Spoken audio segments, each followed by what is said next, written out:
You know what I've realized? I need to clean out my life because something I'm doing is just not working. We're starting with my car.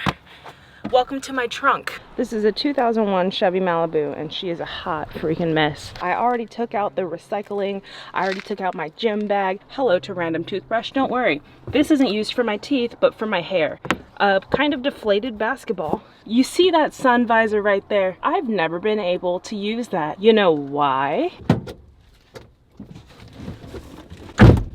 Welcome to my car. Does anything look weird to you? I only have one of these things on this side. This side, as you can tell by this gaping black hole.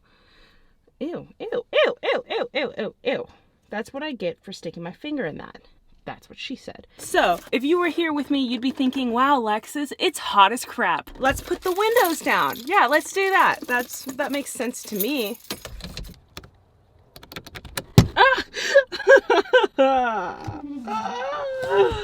And you know what? It wouldn't even be that bad. I can keep the windows up, turn on the air. Let's do that, shall we? Don't worry, ignore those noises. She just had Taco Bell yesterday. Anyway, so the AC, let's go ahead and make sure it's on cold and let's turn it all the way up. Yeah, I hear a noise. That sounds like it's working. Oh crap! That feels like the air outside. Oh, that's weird. Your car needs coolant. Why don't you put coolant in it? Don't worry, I did. The coolant reservoir is fixed. I paid to make sure of it. Don't worry, we'll just get out of here and drive away. Oh, oh no! How are you going to change gears if you can't move this without that button?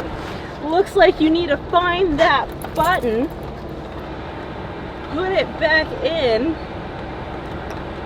and now you can change gears. So to answer the obvious, I drive a death trap. That freaking shifter button, oh my gosh. This little freaking thing. I was driving before, right? Before I knew that it was broken.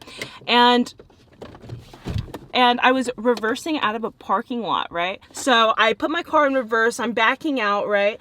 And then when I go to put it in drive, the button was gone. And there's a car behind me. I have to panically look for this freaking button. But I couldn't put my car back into drive and repark my car. I couldn't put my car in park and get out and look under my seat for the button. I had to keep my foot on the brake so that I wouldn't continue going in reverse. Yeah, I've had this car for about 6 or 7 years now, and it's time to go away. That's not even the scope of it. One, my car has a horrible time accelerating. I have a really bad transmission. So yesterday I was trying to drive to AAA. I didn't know that on the way to AAA you had to go up this huge freaking hill. My car would not go over 30 miles an hour up that hill, right? The speed limit was 50. About 3 times now in the past 5 months, in the middle of me driving, my car just randomly turns off and I have to return my car back on. Also, because the transmission is bad, my car constantly runs hot. My car would run hot about 2 minutes after turning my car on. The mechanic basically told me that there's too many things wrong with my car. It's going to cost way more to fix just to drive my car to the ground. He told me that when my car is running hot, I can blast my heater to get my temperature going down. So it's around 90 degrees. I'm blasting my heater and I can't put my window down. So right here, I keep I keep a little bit of salvation. This is like the only salvation that I have. For the past like 10 months, I haven't been able to drive more than like a 10-minute radius from my school. Tomorrow, I'm going to be test driving another car and I'm pretty excited. I'm pretty nervous. My job today is to get all of my crap out of this car, including this. This is mine. Now that I've taken my steering wheel cover off, I'm also gonna grab my little car mats. I'm gonna leave my seat covers in here because it was a pain in the butt putting them in and I don't feel like taking them out. Oh, hey, look, a turkey baster. I really, really hope this freaking camera does not fall.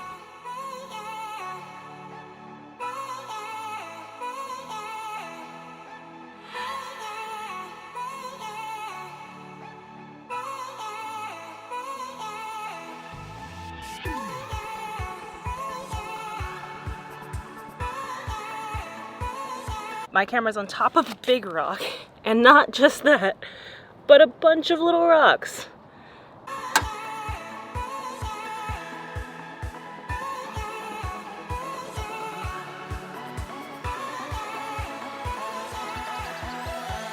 Guys, look what I just found. Yeah, no idea who left these, but found that. And is this styrofoam? I guess I'll keep these. Hopefully they weren't like a murder weapon or something. They look pretty corroded. I'm gonna be honest with you, I don't know much about cars, even though I was named after one. But you know what? I took a semester of automotive at my community college. YouTube really helps, so there's that. And if no one teaches or helps me, then I gotta teach and help myself, so.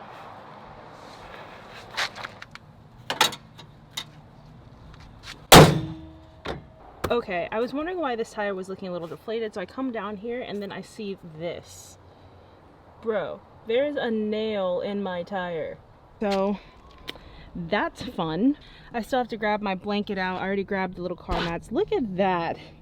Look at how different it is from where my car mat was. I kind of feel like I should wash my car and vacuum it and do all that kind of stuff. But because of the state of my car, like, I know that they're just going to junk my car. Yeah. So this is the state and quality of this at the moment. All that's soda. Like, I was going to an event and it was my job to bring the soda and I had it all in my back seat and it splattered all over the the roof of my car, all over the ceiling of my car. So yeah, and this is just, you know, aesthetic. It's so like, I'm a freaking sweaty mess. It's so like bittersweet, you know. This car has been with me through the ending of my teenage years, the beginning of my like, she's kind of an adult, still really close to being a teenager years, my young adultness. I feel like I'm still in the category of young adult, but like I just turned 24 and I feel like I'm becoming a regular adult, which is scary because this adulting thing is a pain in the ass. But like, this car has been through so much with me, and so like I'm very appreciative of this bucket that I drive. The car I'm looking at is another used car because depreciation of new cars, I can't go further than like a 10-minute radius. The beach is 29 minutes away from me. Hollywood is, what was it, like 54 minutes away from me? Like, my nearest family member is about an hour away from me. Everything's so far. I don't feel like I'm having like any college experiences. Like, I feel like I'm the black sheep in everything, like whether it's work or whether it's class or whether it's whatever. I feel like I'm just a lone wolf by nature. And I'm not, you know, that used to really bother me. I used to, you know, want to be that person that was always invited to things or like always included or thought of or, you know, whatever. But it's fine. It's fine. Like, I'm becoming more accepting of it. And it's like, you know, there's a lot of people who do like college experience, like without a car, like they'll take the bus or just walk or, you know, whatever. But it's like, I need the illusion of freedom. Like, I feel like I have freedom, but like, I don't know, it's weird. So like 7 of my coworkers just went on a beach trip. They had like a bonfire, then went out to like eat and stuff. And I only know about it because like Instagram stories. It was something that was talked about before summer. And like, I kept telling them like, oh yeah, that sounds so fun. I want to go. Like, that would be cool.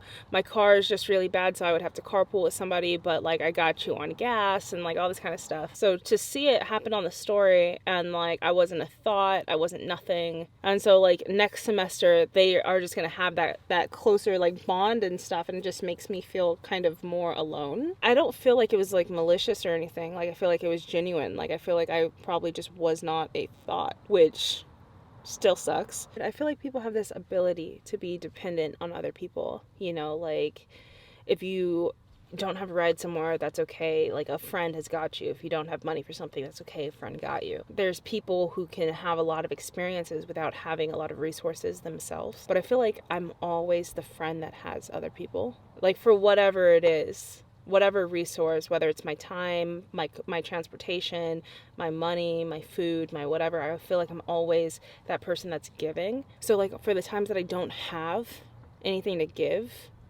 I feel like I'm just kind of outcasted.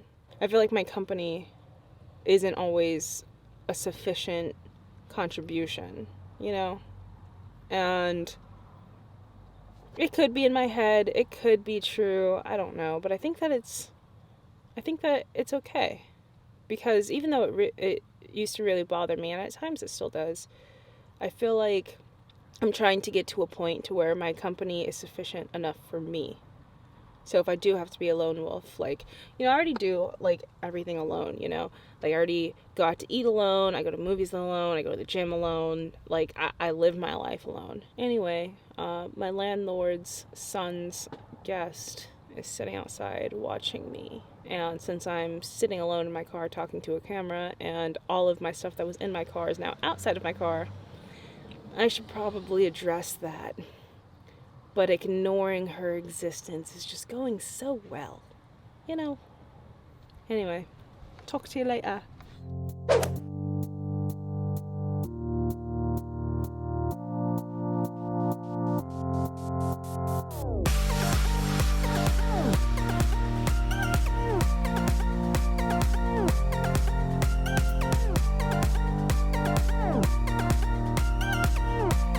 What's up, guys? Okay, so this is my new car.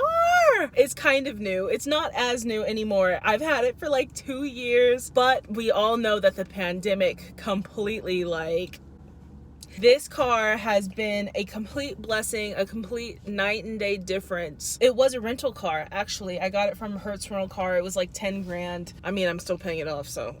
I was a little bit nervous about that because when people get rental cars, there's a lot of people that are like, not my car, not my problem, and they drive it recklessly and all that. So I wasn't sure if I was gonna buy it and then find a bunch of problems with it, but it's been really, really good so far. I have an air conditioner!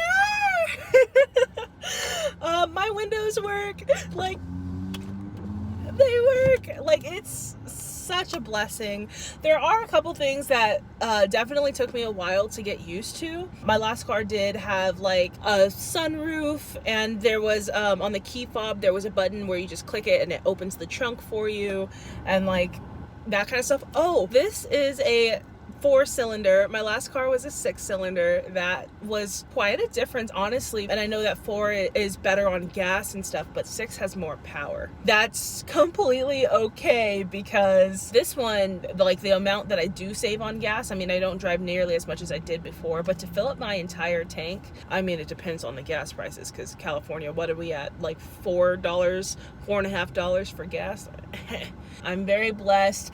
I spent over a year passively, like, looking at cars and listings and trying to learn things. There's this YouTuber, Chris Fixit, I believe, and he had tutorials and tips and all that kind of stuff, and like a printout on things to look for when you're looking into getting a new car, and like things to ask, things to check, like under the hood and the tires and stuff.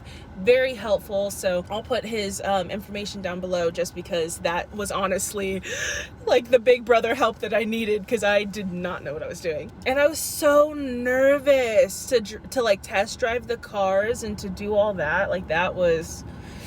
Alright guys, so that's what I have for you guys today. Thank you so much for watching. My name is Lexus Amour David, and I'll see you guys next time. Bye guys!